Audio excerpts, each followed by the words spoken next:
पिता के एक फैसले ने बेटों के होश उड़ा दिए।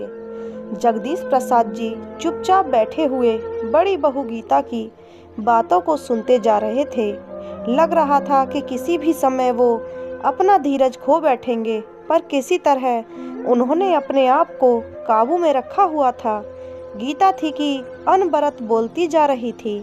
बात बस इतनी सी थी कि पिछले 4-5 दिन से जगदीश प्रसाद जी के दांतों में कष्ट हो रहा था। दर्द से बेहाल थे। डॉक्टर को दिखाया तो उसने दांत को निकलवाने की सलाह दी थी, पर दर्द के कारण यह संभव न था। अंत डॉक्टर ने दर्द कम करने की दवा दी थी। वह कहा था कि दर्द खत्म हो जाए तभी दांत निकला जाएगा। दांत दर्द की वजह से वे कुछ खा पी नहीं पा रहे थे, इसलिए बहू को खिचड़ी बनाने के लिए कहा था, पर उसने 2 सूखी चपाती और सूखी सब्जी बेटे के हाथ भिजवा दी थी। जगदीश प्रसाद जी ने थाली को हाथ भी नहीं लगाया और अब बहू गीता जोर जोर से चिल्ला चिल्ला कर बोल रही थी कि जब खाना नहीं होता तो पहले से ही बता दिया करो, कितना भी करो इनके नखरे नहीं खत्म होते। वो ये बात समझने के लिए तैयार ही नहीं थी कि दांत दर्द की वजह से ससुर जी चपाती चबाने में असमर्थ हैं, और गुस्से में थाली उठाकर बाहर चली गई। जगदीश प्रसाद जी ने एक गहरी सांस ली और अपनी छड़ी उठाकर अपने लंगोटिया दोस्त कैलाश नाथ जी के घर की ओर चल दिए। आज उनका दिल बहुत उदास था। अपनी दिवंगत पत्नी की याद उन्हें आने लगी और सड़क के किनारे बने एक बेंच पर वे बैठ गए। अतीत ने तीव्रता के साथ उनकी यादों में प्रवेश किया। जगदीश प्रसाद जी सरकारी कार्यालय में सेवारत थे। उनके 3 बेटे थे, अनिल, सुनील और राजेश।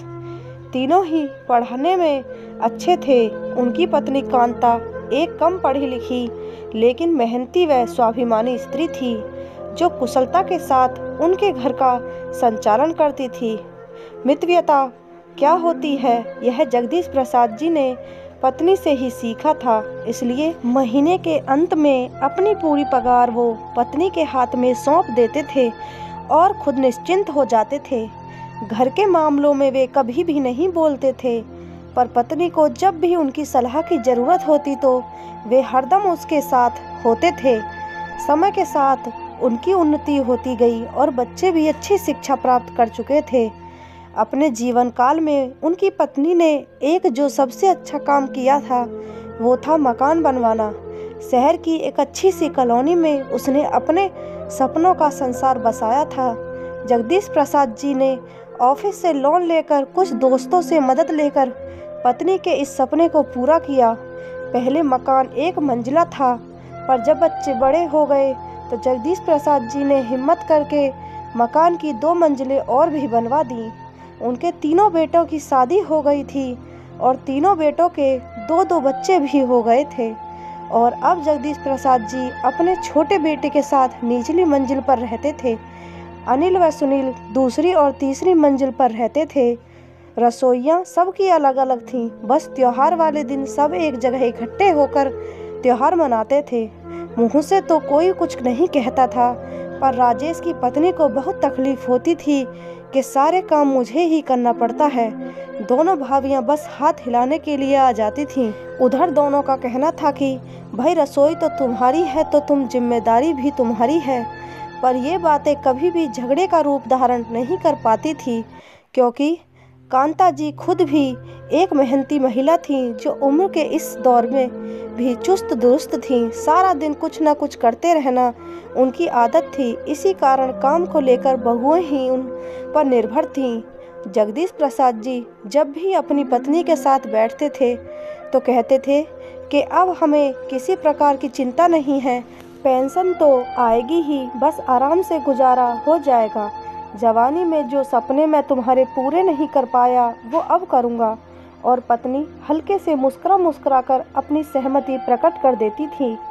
पर जगदीश प्रसाद जी का ये सपना कभी पूरा नहीं हो पाया और एक दिन पत्नी उन्हें अचानक छोड़कर हमेशा के लिए चली गई। जगदीश प्रसाद जी के तो जैसे दुनिया ही उजड़ गई, पर होनी को कौन टाल सकता है। जिस पत्नी ने इतने यत्न से मकान की नींव बनाई थी उसमें अब दरारें पड़नी शुरू हो गई थीं। हालात इतने बदल गए थे कि त्योहार के समय एक दूसरे को बधाई देने में भी सबको कष्ट होने लगा था। सब अपनी अपनी गृहस्थी में मस्त हो गए थे। एक अकेले जगदीश प्रसाद जी ही रह गए थे जो सब कुछ समझ रहे थे, पर उम्र के इस दौर में अपने आप को असहाय या सा महसूस करने लगे थे। 2 दिन पहले ही वो जब अचानक घर में घुसे तो उन्हें बेटों व बहुओं की आवाज़ सुनाई दी। कौतूहल बस वे चुपचाप खड़े हो गए और उनके दुख का वे ठिकाना न रहा जब उन्होंने सुना कि तीनों बेटों ने उन्हें 2-2 महीने के लिए बांट लिया है। छोटी बहू को शिकायत थी कि जब मकान में सबका बराबर का हिस्सा है तो पिताजी की सेवा में भी सबका बराबर का हिस्सा होना चाहिए। मैं भी थोड़ा आज़ाद रहना चाहती हूँ, जो पिताजी के कारण संभव नहीं हो पा रहा। तकलीफ़ तो सबको हो रही थी, पर कोई चारा ना था और अब जगदीश प्रसाद जी 3 हिस्सों में बट गए थे। जिंदगी यूं ही चलती जा रही थी। 2 महीने कभी एक बेटे के पास, फिर दूसरे और फिर तीसरे के पास। मुसीबत तो तब आती थी जब कभी महीने के अंत में यदि उनकी तबीयत खराब हो जाती तो इलाज यह सोचकर नहीं कराया जाता था कि अब 2-4 दिन के बाद दूसरे बेटे के पास तो जाना ही है, वो ही इलाज करा देगा। आज जगदीश प्रसाद जी के सब्र का बांध टूट गया था। 2 दिन पहले ही उन्होंने दांत निकलवाया था। उनका दिल कुछ मीठा, कुछ गर्म, कुछ नर्म खाने का हो रहा था। उन्होंने अपनी मझली बहू को हलवा बनाने के लिए कहा और अलका का जवाब था कि मैं अभी खाली नहीं हूँ, आपको और कुछ तो सूझता नहीं है, इस उम्र में भी खाने की पड़ी है। 2 दिन के बाद मोना छोटी बहू के पास जाएंगे तो वहीं खा लेना, मैं किट्टी पार्टी के लिए लेट हो रही हूँ। और जगदीश प्रसाद जी के सब्र का पैमाना झलक गया। आज तक वो अपने बेटे बहुओं की सब ज्यादतियाँ बर्दाश्त कर रहे थे, पर आज तो हद हो गई। आंखें आंसुओं से भर गईं और वे कैलाश जी के घर चल पड़े। कैलाश जी उनके बचपन के मित्र थे। शिक्षा प्राप्ति से लेकर सेवानिवृत्ति तक दोनों साथ ही रहे। कैलाश नाथ जी थोड़े व्यावहारिक बुद्धि वाले व्यक्ति थे। वे दिल से नहीं दिमाग से सोचते थे। उन्होंने अपने दोस्त को कई बार समझाया था कि थोड़ा रौब रखा करो, किस बात की तुम्हें कमी है, मकान अभी तुम्हारे नाम है। बेटे बहू जब भी सिर पर बैठने की कोशिश करे तो धमकी दे दिया करो कि किसी को भी हिस्सा नहीं दूंगा। पर जगदीश प्रसाद जी को यह बात नामंजूर थी। उनका कहना था कि जब मकान बनवाया ही बच्चों के लिए है तो ऐसा सोचना किस लिए। लेकिन आज उन्हें लग रहा था कि अब कुछ करने का समय आ ही गया है। कैलाश नाथ जी से सलाह मशवरा करके जगदीश प्रसाद जी घर आकर पत्नी की तस्वीर के सामने आकर खड़े हो गए, जैसे मन ही मन उनसे विचार विमर्श कर रहे हों। एक दृढ़ निश्चय के उनके चेहरे पर आया और वो भूखे पेट ही सो गए। किसी ने भी उन्हें खाने के लिए नहीं पूछा। उन्हें पता था कि उनके तीनों बेटे पत्नियों के साथ गर्मी की छुट्टियों से बाहर जा रहे हैं। किसी को भी यह ख्याल नहीं था कि पिताजी का क्या खाएंगे, कैसे रहेंगे। जगदीश प्रसाद जी ने भी कुछ नहीं कहा। उन्हें अपनी योजना को अंतिम रूप देने का अवसर मिल रहा था। वो चुपचाप शांत भाव से बैठकर सबकी तैयारियां देख रहे थे। वैसे भी उनका मानना था कि जब बेटे की माँ बाप को नहीं पूछते तो बहुओं से क्या उम्मीद रखना। बहुओं तो चाहती ही हैं कि किसी की सेवा न करनी पड़े। वे तो पति और बच्चों में ही अपना परिवार देखती हैं। सास ससुर उन्हें बोझ लगने लगते हैं। वे अपने अधिकारों के प्रति तो सचेत रहती हैं, पर अपने कर्तव्यों की तरफ से आंख मूंद लेती हैं। सबके जाने के बाद जगदीश प्रसाद जी अपने मित्र के साथ प्रॉपर्टी डीलर के पास गए। प्रॉपर्टी डीलर कैलाश नाथ जी के पुत्र का खास दोस्त था। उनसे मिलकर अपनी व्यथा बताई, कुछ सलाह मशवरा किया, वह वापस आ गए। 10 दिन के बाद जब बेटे बहुए प्रसन्नचित्त घर लौटे तो मकान पर ताला देखकर सबकी त्योरियां चढ़ गईं। छोटी बहू मोना बोलने लगी, हद हो गई लापरवाही की। पता था कि हम आज आ रहे हैं, घर नहीं बैठ सकते। उसके गुस्से के कारण भी था कि अब 2 महीने पिताजी को उसके पास रहना था। काफ़ी देर इंतजार करने के बाद अनिल व सुनील कैलाशनाथ जी के घर की ओर चल दिए और उनके पैरों तले जमीन खिसक गई जब उन्हें पता चला कि पिताजी ने मकान 20 लाख में बेच दिया है और अब वे कहाँ हैं किसी को कुछ पता नहीं। तीनों परिवारों को समझ नहीं आ रहा था कि ये सब क्या हो गया है। उन्हें लग रहा था कि ये एक भद्दा मजाक है तो पिताजी ने उनके साथ किया है। गुस्से में तीनों भाई उबल रहे थे। पिताजी ऐसा कैसे कर सकते हैं? मकान की कीमत लगभग 1 करोड़ की थी तो पिताजी ने 20 लाख का घाटा क्यों उठाया? ये उन सब की समझ में बाहर था। कोई चारा न देखकर सब अपने ससुराल चले गए। अगले दिन बड़े बेटे के पास कैलाशनाथ जी का फोन आया और उन्होंने तीनों पुत्रों को अपने पास आने के लिए कहा कि कुछ आवश्यक सूचना देनी है। शाम तक का भी इंतजार सबको भारी पड़ रहा था। कैलाशनाथ जी के पास से जो सूचना उन्हें मिली उससे तीनों की जुबान पर ताला लग गया था। दिमाग जैसे कुंद हो गया। सोचने समझने की शक्ति जैसे साथ ही छोड़ दिया। कैलाशनाथ जी के अनुसार जगदीश प्रसाद जी हरिद्वार चले गए हैं और उन्होंने वहां पर एक घर ले लिया है और अब वहीं रहेंगे। यह समाचार पूरे परिवार पर एक भारी प्रहार था। बहुत अनुनय विनय करने पर कैलाशनाथ जी से वे पिताजी का पता प्राप्त कर सके और हरिद्वार की ओर चल पड़े। पिताजी का यह कदम उनकी समझ से बाहर था। हरिद्वार पहुंचकर पिताजी को देखकर एक और झटका लगा। पिताजी तो प्रसन्नचित्त और स्वस्थ लग रहे थे। बेटे बहुओं को देखकर उनके होठों पर मुस्कान आ गई।